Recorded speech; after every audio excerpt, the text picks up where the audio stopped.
굿모닝, 굿나잇, 10분 아침 묵상 잠자리 생각 복음 시리즈 5번째 요한복음 5장 애처로운 베데스다 자비의 예수님입니다. 그 후에 유대인의 명절이 되어 예수께서 예루살렘에 올라가시니라. 예루살렘에 있는 양문 곁에 히브리 말로 베데스다라 하는 못이 있는데 거기 행각 5이 있고 그 안에 많은 병자, 맹인, 다리 저는 사람, 혈기 마른 사람들이 누워 물의 움직임을 기다리니 이는 천사가 가끔 못에 내려와 물을 움직이게 하는데 움직인 후에 먼저 들어가는 자는 어떤 병에 걸렸든지 낫게 되밀어라.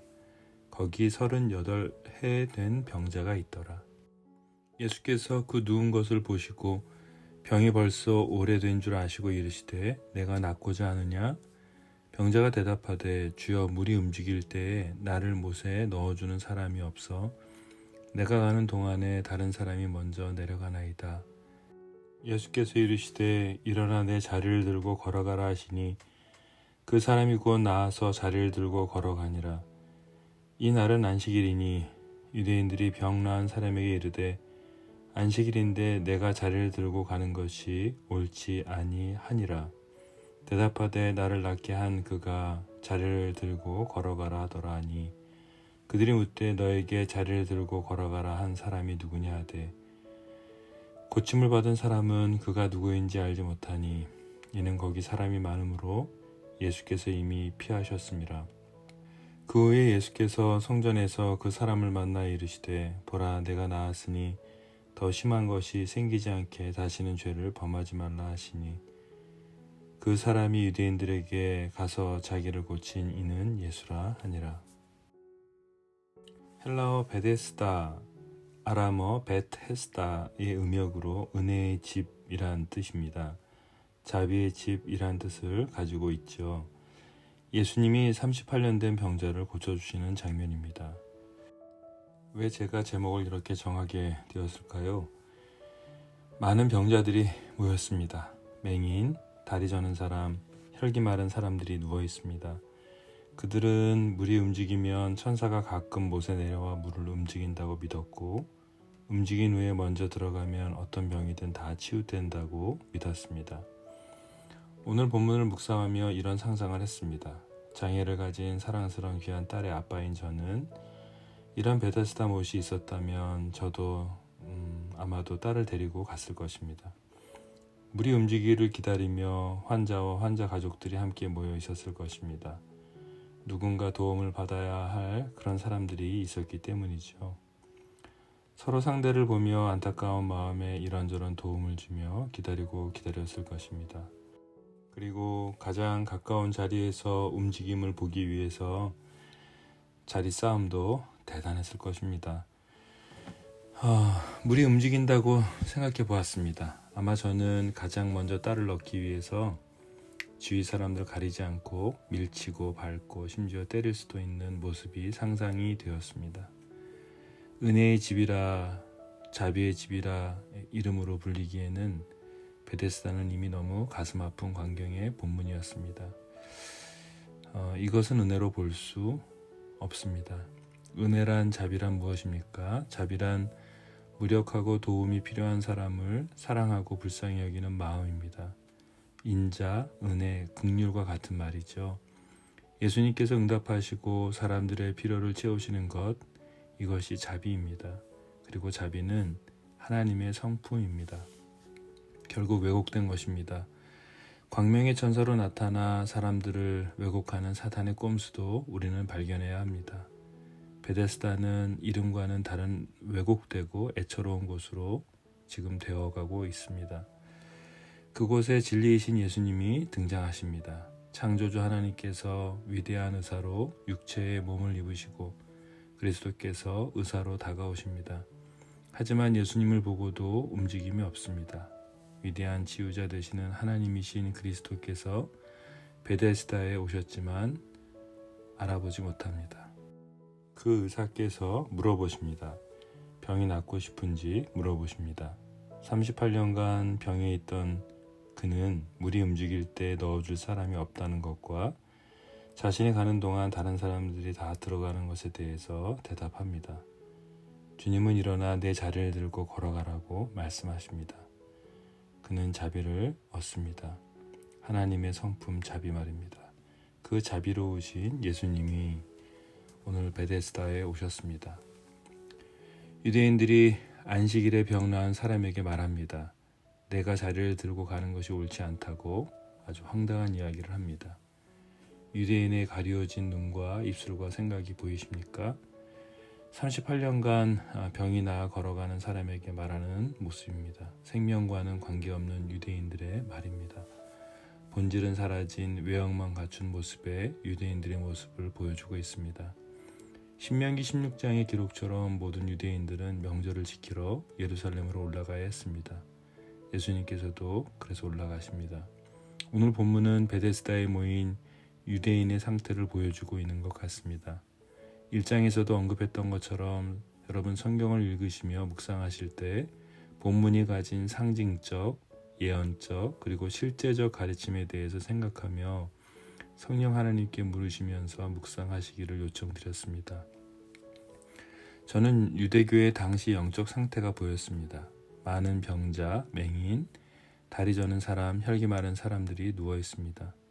하나님께서 그들의 조상을 주권적인 사랑과 자비와 놀라운 은혜로 대해 주셨지만 그들은 은혜와 자비를 배반하는 어리석은 것을 되풀이하며 하나님께 감사하지 않습니다. 이스라엘은 병들어 있었습니다. 율법을 가졌지만 그리고 그것을 자랑으로 여겼지만 그것을 지켜내지는 못했습니다.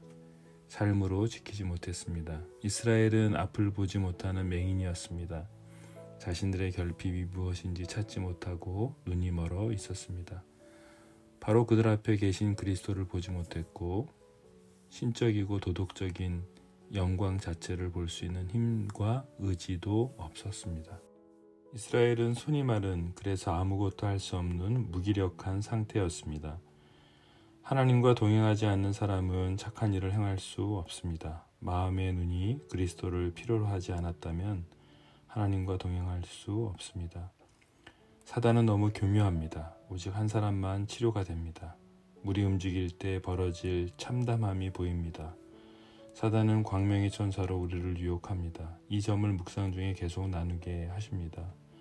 세상의 가치관과 눈에 보이는 현상에 속지 마십시오.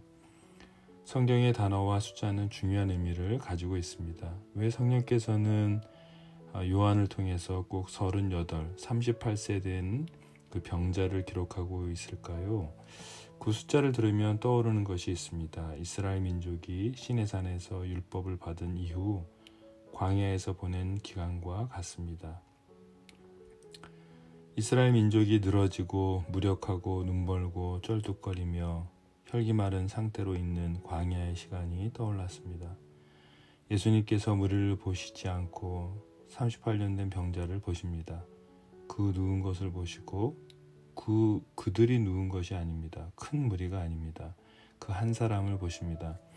그는 주님의 질문을 알아듣지도 못했고 주님이 누군지도 알지 못했습니다. 하지만 진정한 자비와 은혜를 베푸시며 말씀하십니다. 정확한 대답도 하지 않는 그에게 전혀 다른 생각을 하는 그에게 말씀하십니다. 내 자리를 들고 걸어가라 입니다. 오늘 여러분과 저를 향해 주님이 말씀하십니다. 주님의 질문을 다 이해하지 못하고 하나님의 일하심을 깨닫지도 못하며 대답조차도 나의 불만과 걱정으로 가득 차 있는 우리의 모습을 보게 됩니다. 그럼에도 주님은 다가오셔서 저와 여러분 하나하나를 보시며 성령이 각 사람에게 임하셨던 것처럼 우리 각자의 처지와 형편을 다 아시고 계시며 은혜, 자비를 베풀어 주시기를 원하십니다. 진정한 베데스다로 주님이 우리에게 은혜와 자비를 허락해 주십니다. 베데스다 못에 모인 그 모든 병자들은 당시 유대인만이 아닙니다. 지금 나의 모습이고 또 우리의 모습이 아닐까요? 모여서 서로 좋지만 물이 움직이면 서로 밟고 밀치고 뛰어드는 그리고 너무도 이기적인 우리 모습 말입니다. 하지만 주님은 자비를 베풀어 주십니다. 하지만 주님은 은혜를 베풀어 주십니다. 왜요? 우리가 믿는 성부, 성자, 성령 하나님의 성품은 은혜이고 또 자비이시기 때문입니다. 이 얼마나 복된 소식입니까? 이 얼마나 큰 복음입니까? 오늘 하나님은 우리의 어떠함과 관계없이 우리에게 다가오십니다. 또 우리를 향해 말씀하십니다. 38년 동안 죽어있던 그 자리를 박차고 이제 걸어가라 아들아, 이제 걸어가라 딸아 라고 말입니다. 오늘도 은혜를, 자비를 구합니다. 그 은혜와 자비가 아니면 우리는 살 수 없기 때문입니다. 요한복음 5장의 복음입니다. 그 자리에서 일어나 걸어가라. 내가 너에게 자비를, 은혜를 베푸노라 라고 주님이 말씀하십니다. 일어나십시오. 걸어가십시오.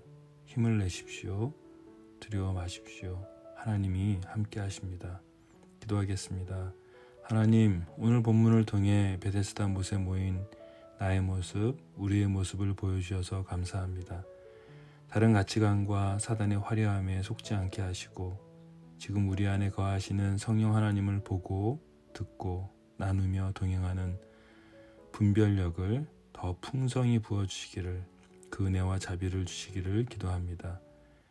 우리 눈앞에 당면한 중요한 여러 결정들, 심사들, 난관들 앞에 두려워하지 않게 하시고 오늘 내 안에 역사하시는 주님과 함께 사람 앞에 당당하게 하시며 문제들 앞에 지혜롭게 대처하게 하셔서 하나님 은혜와 자비를 누리며 살아가는 오늘 하루 되도록 주님 우리를 도와주십시오. 예수님의 이름으로 기도드렸습니다. 아멘.